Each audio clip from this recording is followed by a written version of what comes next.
Donc bonjour à tous, bienvenue pour cette semaine du 24 février où on va regarder les énergies planétaires en présence pour la semaine. Bien sûr, on va ouvrir aussi un cycle avec la rétrogradation de Vénus. Donc c'est quelque chose qui, au cours des prochaines vidéos, je vous guiderai ou en tout cas je vous donnerai des clés de compréhension de ce phénomène qui a une richesse symbolique, je trouve, infinie.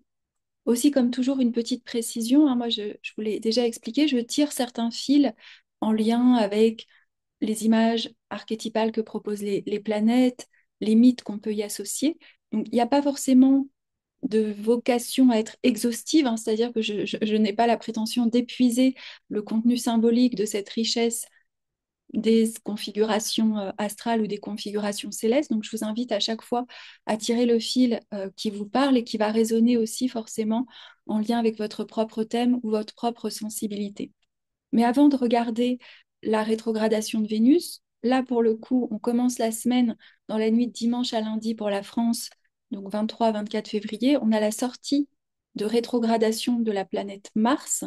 Donc Mars, gardien du Soleil, qui est souvent l'image archétypale du guerrier, mais qui peut être aussi, je trouve, dans sa noblesse, l'image archétypale du chevalier, hein, du chevalier de la table ronde, de la noblesse du cœur. Il a été à la fois en Lion et en Cancer, donc là, il va repasser sur les degrés qu'il a passés pendant sa rétrogradation.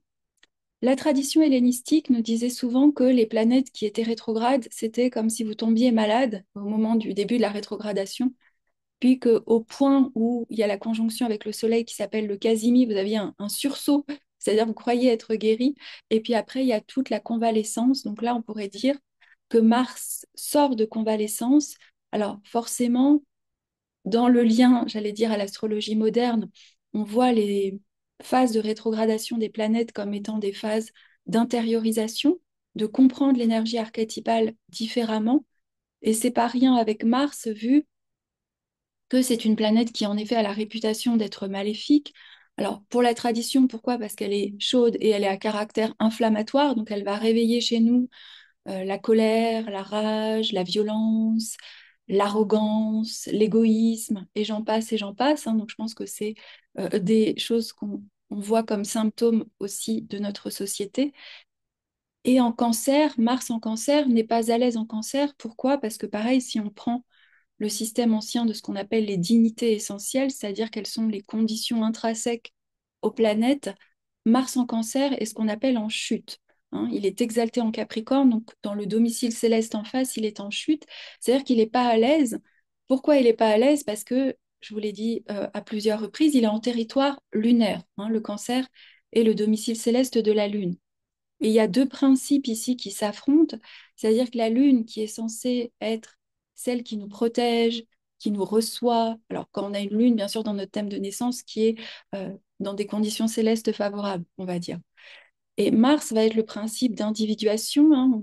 On sait tous, pour ceux qui ont des enfants, en anglais, je crois que c'est les Terrible Two, et je ne veux pas le dire ici, sinon je vais être censurée, et les 4 ans, hein, les terribles 4 ans, que ça correspond dans la vie d'un enfant, par exemple, au retour de Mars sur lui-même, qui correspond au non ou à l'affirmation de soi. Donc Mars, à un certain moment dans notre vie, c'est celui qui va nous permettre de sortir du territoire de la Lune et donc de vivre notre vie. Hein. On peut voir aussi une autre strate du symbole, qu'on peut-être pour beaucoup on a dû apprendre, c'est qu'il y avait cette promesse d'un Mars en Lion flamboyant qui a envie de s'élancer dans la vie et de montrer au monde sa créativité, et qui, dans le signe du cancer, se trouve un petit peu pris aux prises pardon, d'émotions, de sentir qu'il doit apprivoiser sa vulnérabilité, sa sensibilité, ce côté très fluctuant, lunaire, où des fois, justement, la lune est pleine et elle va être fertile, puis après, elle est obscure, et donc là, on confronte plus avec nos monstres intérieurs ou des choses plus désagréables. Hein. Donc, quelque part, le cadeau de la rétrogradation de Mars en Cancer, alors c'est sûr qu'il nous a ralenti pour beaucoup, hein, là où on voulait, c'est les faux départs du début d'année avec Mars en Cancer. Hein. C'est comme si on commençait l'année et encore après, on a la rétrogradation de Vénus et Mercure, donc on croit qu'on y va, mais en fait on recule un petit peu. Mais 2025, je trouve, est un petit peu une année comme ça, on croit que tout est nouveau, puis ah non, c'est 2026, on doit encore attendre. Hmm. Donc le cadeau de la sortie de la rétrogradation de Mars, c'est peut-être un nouveau rythme dans la manière d'utiliser justement cette énergie vitale, vouloir respecter aussi nos territoires lunaires, donc que ce soit nos espaces intimes, nos espaces relationnels, être sûr qu'on a envie, comme Mars et l'épée, bah, de se séparer de certaines relations qui marquaient cet attachement lunaire, c'est-à-dire parce que on connaît, parce que c'est confortable, hein, on n'est pas dans... et on sait que Vénus va rétrograder, donc là, elle va aller nous questionner sur euh, une autre strate, on va dire, de l'amour, qui n'est pas l'amour attachement, mais qui est l'amour en lien avec notre désir, notre passion, notre éros, hein, quelque chose un petit peu différent, mais on voit qu'on est dans la continuité. Mars, qui est direct, il faudra attendre sa sortie du Cancer le 18 avril 2025. Donc, vous voyez, il y a encore ce mois de mars où il reste dans le signe du Cancer. Donc, on n'est pas encore totalement dans une énergie si tranché, si direct qu'un Mars en Lion qui là vient vraiment déployer depuis son cœur. Un Mars en Lion, il est vraiment au service de notre énergie solaire, pardon. Il a envie de s'élancer, hein. Donc, j'allais dire, soyons patients à nouveau, encore un petit peu pour tous ceux qui ont beaucoup de bélier ou de Mars en bélier. Il y a cette patience du cancer ou cet apprivoisement de la sensibilité et de faire les choses avec un rythme beaucoup plus à l'écoute justement de la Lune. Et je pense que sur un niveau collectif, qu'est-ce qu'on a besoin de faire les choses avec cette douceur, mais sans pour autant, et c'est toute la difficulté de ce Mars en cancer, comment on peut faire les choses avec douceur sans pour autant devenir prisonnier de certaines eaux stagnantes et du coup rester dans la carapace du cancer, tranquille, confortable et ne pas extérioriser les choses ou vraiment plutôt se saboter ou s'auto-saboter, hein, avec ce Mars en cancer. Donc ensuite, cette semaine, on a la nouvelle lune qui aura lieu le 28 février à 1h44 du matin. Donc c'est dans la nuit de vendredi pour la France. Elle est à 9 degrés du Poisson et elle est en carré à Jupiter du Gémeaux et Jupiter est le régent ancien du Poisson. Donc là, je trouve qu'il y a une symbolique aussi qui est intéressante. Alors, j'ai déjà parlé dans d'autres vidéos plus, je crois que la semaine dernière, plus profondément de la symbolique du Poisson. Donc, je vous invite, pour pas que ce soit redondant, à l'écouter si vous avez besoin d'un petit refresh. Mais sinon, donc, ce qu'il faut toujours percevoir dans cette nouvelle lune, pourquoi elle est importante par rapport au cycle? Parce qu'on sait qu'il va y avoir une série d'éclipses dans l'axe Poisson-Vierge. Donc la nouvelle lune, même si elle est trop loin des nœuds lunaires encore pour être à proprement parler une éclipse, elle va en tout cas marquer le ton de les prochaines éclipses qui auront lieu, alors soit dans l'axe Bélier-Balance pour les lunes, soit dans l'axe Poisson-Vierge. Donc je vous invite vraiment à observer parce qu'il y a quelque chose dans la nouvelle lune qui émerge de l'obscurité, hein. Il y a quelque chose de la graine, du renouveau. Alors, dans le poisson, c'est peut-être un peu plus difficile à saisir ou à capter. Pourquoi? Parce que on est dans un signe qui, abraçar, c'est pas français, qui va tout regrouper et à la fois où on est un petit peu prisonnier d'une forme d'indifférenciation où cette graine semble encore bien partie, j'allais dire, de l'océan cosmique et notre petit grain de sable est complètement dilué sous les vagues. Par contre, ce qui est intéressant, c'est que le carré à Jupiter, il faut savoir que pour la tradition ancienne, peu importe que ce soit un carré ou ces choses des fois qui ont mauvaise presse au niveau des aspects, ça reste Jupiter. Donc Jupiter est toujours la planète qui, surtout pour la tradition, a amené les honneurs, a amené un certain statut social, une certaine abondance. Au niveau moderne, on est plus dans Jupiter qui nous permet d'amener une compréhension, un élargissement de notre vision. Donc Jupiter est en Gémeaux. Jupiter en Gémeaux, il va nous demander de faire sens dans la multiplicité des choses, de soutenir la dualité en nous et de trouver une direction. Moi, ce que je trouvais qui était une clé dans cette nouvelle lune, c'était l'idée qu'il y a peut-être, à partir de la nouvelle lune, quelque chose qui peut émerger de direction ou la capacité d'articuler ce qu'on n'arrivait pas à articuler dans le poisson. Vous savez, quelque chose qui était une sensation, qui était un ressenti, qui était une intuition, qui était de l'ordre de l'impalpable, de l'invisible. Et là, Jupiter en Gémeaux nous demande peut-être de l'extérioriser à la façon du Gémeaux. Vous savez, comme quand des fois vous parlez avec quelqu'un et c'est en parlant du sujet que vous vous clarifiez, hein. Donc la clarification vient dans écrire, discuter, pas forcément toujours chercher, hein, dans le Gémeaux, on n'est pas forcément dans le Sagittaire, on n'est pas dans j'ai la vérité exacte, mais de tâtonner, d'expérimenter, d'essayer justement d'en faire quelque chose d'intelligible et d'articulable, hein. Donc voilà pour cette nouvelle lune. Et je voulais, pour pas que la vidéo soit trop longue, me concentrer sur la rétrogradation de notre belle Vénus. Alors, il y a une magie dans la rétrogradation de Vénus, je trouve, tout simplement parce que déjà, si vous placez sur les 360 degrés du zodiaque les différents points, alors là, Vénus va commencer à rétrograder à 10 degrés du Bélier, et si depuis 8 ans, on place les différents points de ces rétrogradations qui ont environ lieu tous les 18 mois, vous allez dessiner une étoile à 5 branches, hein.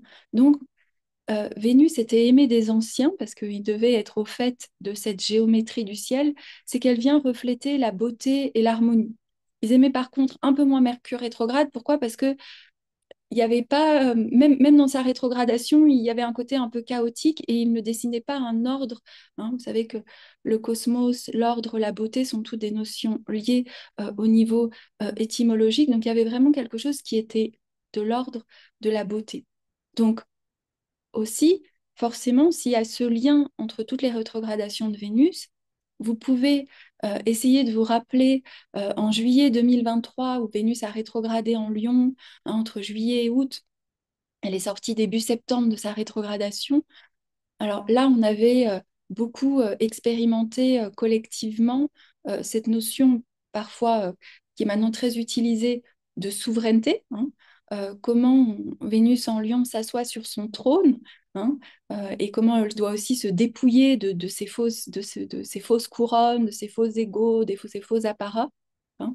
Donc là, Vénus, c'est un petit peu différent de par le signe, hein. Le signe va indiquer la qualité énergétique que vient travailler, entre guillemets, Vénus. Donc elle va commencer sa rétrogradation le 2 mars à 1h36 précisément du matin en France, à 10 degrés du Bélier, et elle ne sortira de rétrogradation que le 13 avril 2025 à 24 degrés du Poisson.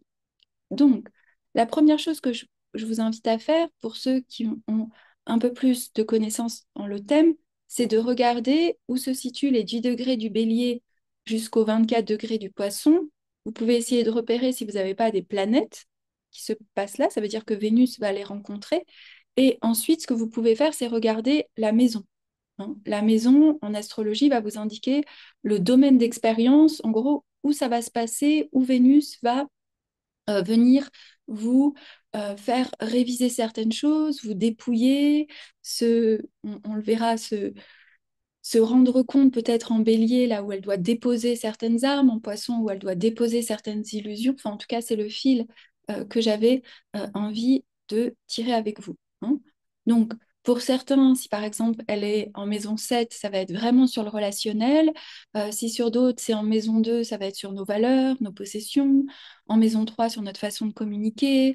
En maison 4, en lien avec notre famille, notre temple sacré. En maison 5, en lien avec notre créativité, en maison 11 avec nos idéaux, nos rêves, en maison 12 vraiment d'une manière très intérieure, elle va être vécue vraiment peut-être en lien avec la figure mythologique que je vais utiliser pour métaphoriser la descente de Vénus, hein. Donc voilà, ça c'est une des manières, un des premiers points avec lequel vous pouvez travailler Vénus plus en connexion avec vous-même, parce que c'est vrai que sinon on va avoir tendance, même je ne dis pas que c'est pas vrai, mais penser que parce que Vénus est rétrograde, juste la question amoureuse va revenir, je trouve que c'est un petit peu limité. Va revenir dans le sens, je pensais à ce qu'on dit, les ex reviennent avec Vénus rétrograde, ou on se sépare, ou, voilà. Bon, toutes ces choses-là. C'est vrai, mais Vénus était la déesse de l'amour, de l'harmonie, de la beauté, des arts. Quand vous regardez les textes anciens, c'est assez beau. On vous dit les fonctions vénusiennes, je ne sais plus si je vous l'avais déjà dit, mais je trouve ça tellement beau, c'est l'adornement, c'est la soierie, c'est la couleur pourpre qui devait être assez difficile à avoir, je crois. Alors, je ne suis pas en teinture, pourtant au Guatemala, il y a énormément de personnes qui font des teintures végétales. Il Il y avait aussi les luthiers, donc tout ce qui était en lien avec la musique, les arts, hein. Donc, bien sûr, l'ombre de Vénus de tout temps a été la vanité, et c'est vrai que si vous prenez l'astrologie ancienne, notamment les aspects Vénus-Saturne qu'on va avoir dans cette rétrogradation, étaient des indicateurs d'humeur légère, d'aller voir les filles de joie. Enfin, il y a quand même un biais, je pense aussi, dans l'astrologie ancienne avec Vénus. Il y avait aussi le lien à la dévotion qu'on oublie beaucoup.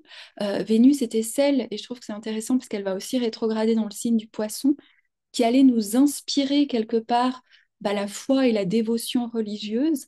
Donc elle allait nous réveiller ces sentiments-là de participer à quelque chose de plus grand que nous. Donc ça, on oublie aussi parfois cette dimension de Vénus.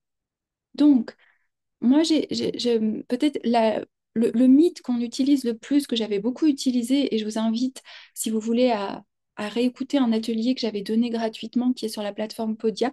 J'en profite pour m'excuser pour les reports des ateliers, mais quelques petites choses très, très liées au Guatemala, bien sûr. Était vraiment, ma maison n'était pas praticable pour que je puisse être au calme. Donc, je vous invite à revisionner cet atelier puisque vraiment j'explique les différentes étapes de la rétrogradation de Vénus. Donc ça reste la même. Et on associe souvent la rétrogradation de Vénus au poème d'Inanna, hein. Le poème d'Inanna, donc Inanna, c'est cette déesse sumérienne qui, à un moment donné, doit aller assister aux noces de sa sœur Ereshkigal. Donc Ereshkigal, c'est sa sœur d'ombre qui, elle, est gardienne du monde du dessous, hein. Et dans la rétrogradation de Vénus, en fait, quand vous lisez le poème, ce que certains scholars, donc je sais pas si je suis même pas sûre que ce soit des mythologues, mais il y a eu un parallèle qui a été fait entre les étapes du poème et la rétrogradation de Vénus. C'est-à-dire l'idée qu'il y a quelque chose en lien avec les 40 jours, que Inanna, quand elle descend rencontrer sa sœur Ereshkigal, doit passer par 7 portes initiatiques qui sont parfois associées au lien ensuite avec Vénus et à la Lune. Le fait qu'elle va rester morte pour 3 jours, qui correspond là à la conjonction au Soleil, où vraiment Vénus est dans le cœur du Soleil. Et puis après, lorsqu'elle va remonter de l'inframonde, elle va à nouveau repasser par ces 7 portes. Puis elle réapparaît dans le ciel comme étoile du matin.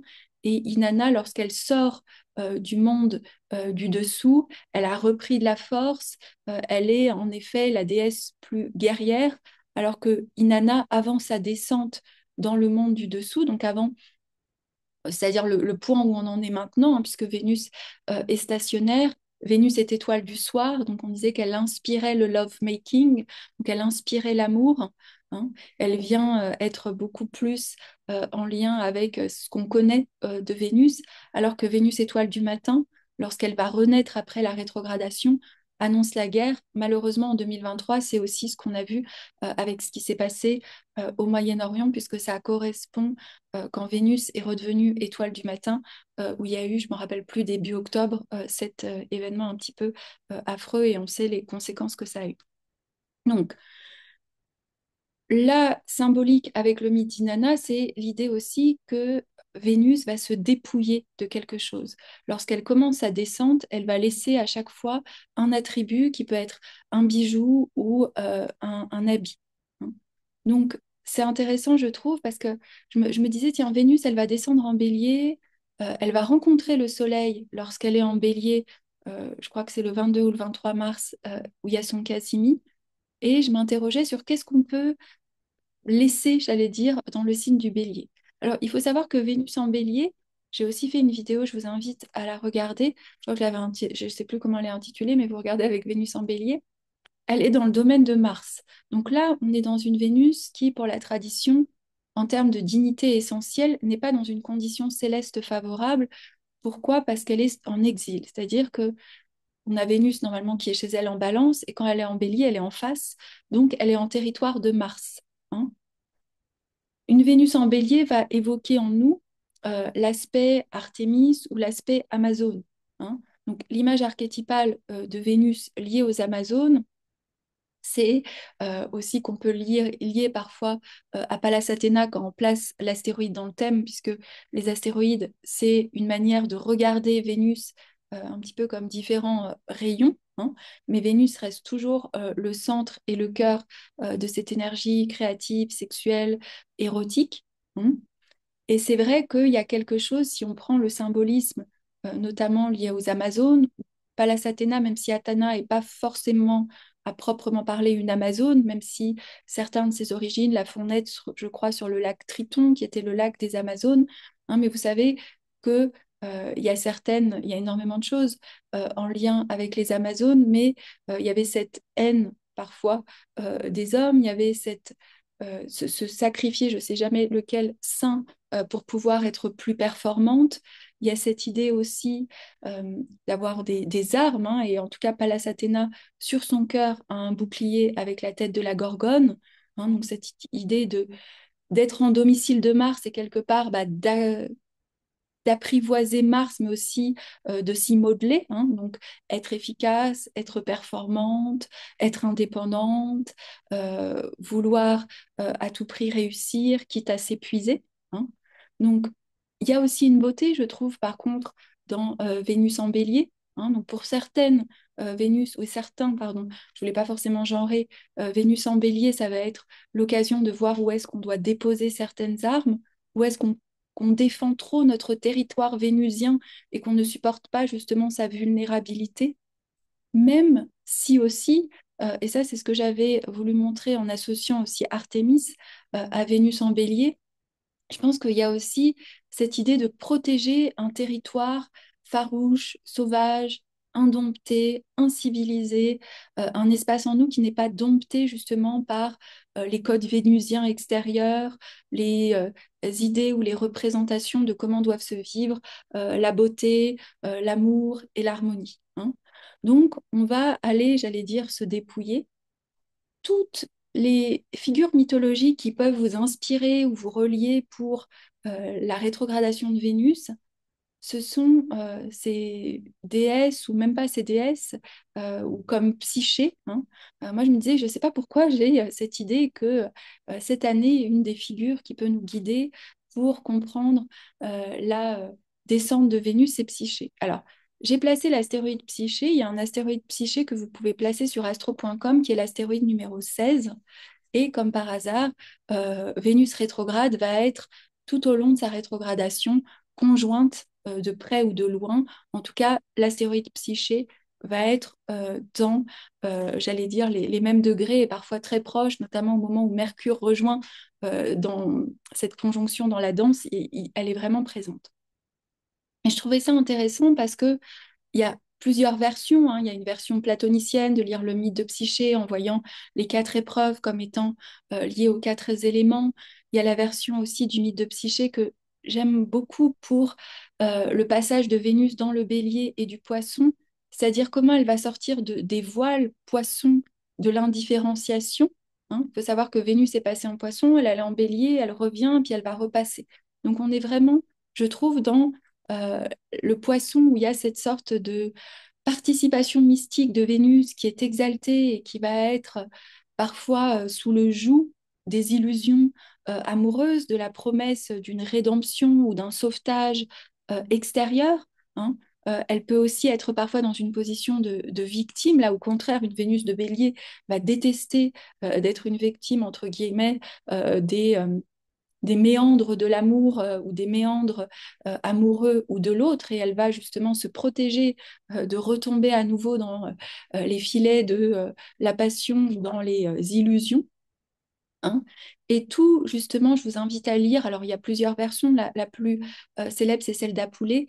Euh, c'est ces différentes étapes qui vont permettre à Vénus, pardon, à Psyché, sans l'aide d'aucune déesse d'ailleurs, ni Aphrodite Valédée, ni Héra, ni Athéna. Donc, et puis elle est humaine, hein, et elle devient ensuite par la suite immortelle. Mais j'aimais bien aussi cette idée de devoir par nous-mêmes avec notre propre humanité. On verra que la dernière étape du mythe de Psyché, c'est elle va ouvrir la boîte de beauté de Perséphone qu'elle a récupérée. C'est la dernière de son étape, alors que la tour qui lui avait dit de ne surtout pas ouvrir, elle va finalement céder à la curiosité, mais c'est aussi en cédant quelque part à sa vulnérabilité, à son humanité, que Eros, qui jusqu'à présent était encore aux mains de sa mère Aphrodite, va pouvoir aussi lui grandir et venir la rencontrer. Et à la fin, ils vont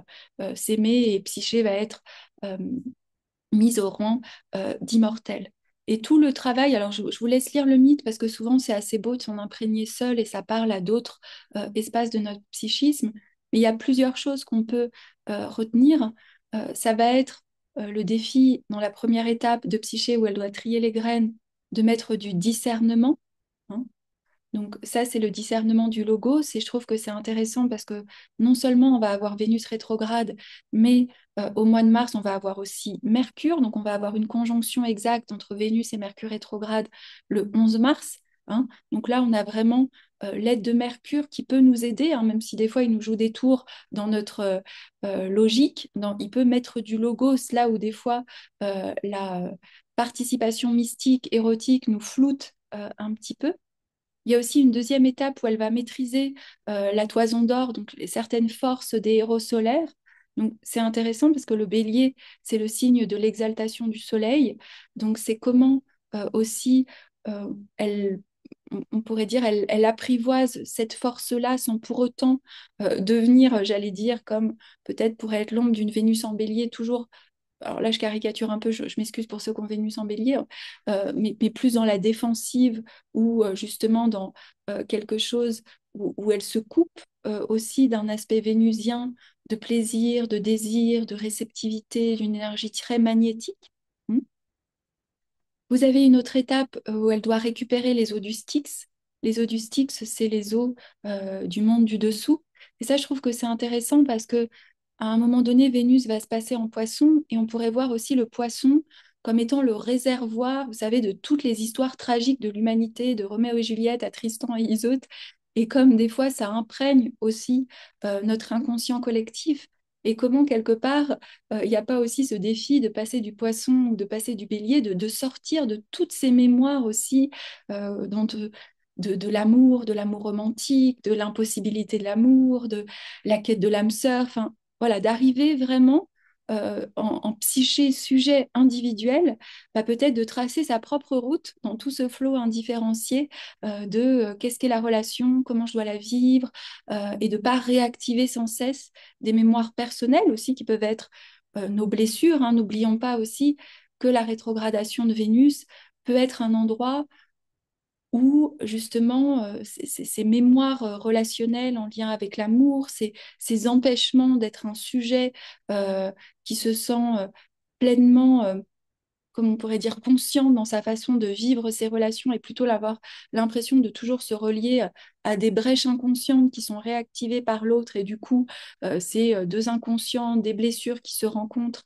et pas des sujets, on pourrait dire, qui ont fait justement ces étapes initiatiques pour sortir des voiles de l'illusion, hein. Et la dernière étape, c'est justement aller dans les enfers, hein. C'est souvent les rencontrer Perséphone, ne pas céder à certaines tentations, bon, même si elle cède à la curiosité.